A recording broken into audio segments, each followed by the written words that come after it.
நீண்ட நாட்களாக பெரும் எதிர்பார்ப்பை ஏற்படுத்தியிருந்த மத்திய அரசு ஊழியர்கள் மற்றும் ஓய்வூதியதாரர்களுக்கான அகவிலைப்படி உயர்வுக்கு மத்திய அரசு இன்று அதிகாரப்பூர்வமாக ஒப்புதல் அளித்துள்ளது. அதன்படி மத்திய அரசு ஊழியர்கள் மற்றும் ஓய்வூதியதாரர்களுக்கான அகவிலைப்படி 2% உயர்த்தப்பட்டுள்ளது. மத்திய அரசு ஊழியர்களுக்கு ஆண்டுக்கு இருமுறை அகவிலைப்படி உயர்த்தப்படும். பொதுவாக ஆண்டின் முதல் அகவிலைப்படி குறித்த அறிவிப்பு மார்ச் மாத இறுதிக்குள் அறிவிக்கப்படும். ஆனால் இந்த ஆண்டு ஏப்ரல் மாதம் பாதிக்கு மேல் ஆகியும் அறிவிப்பு வெளியாகாததால் அரசு ஊழியர்கள் அதிருப்தி அடைந்தனர். இந்த சூழலில்தான் இன்று கூடிய மத்திய அமைச்சரவை கூட்டத்தில் அகவிலைப்படி உயர்வு குறித்த முடிவு எடுக்கப்பட்டுள்ளது.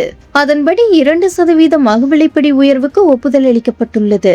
மத்திய அரசு ஊழியர்களுக்கான அகவிலைப்படி 2% உயர்த்தப்படும் போது அடிப்படை ஊதியத்தில் இருந்து 2% சம்பளம் உயரும் என்பது குறிப்பிடத்தக்கது.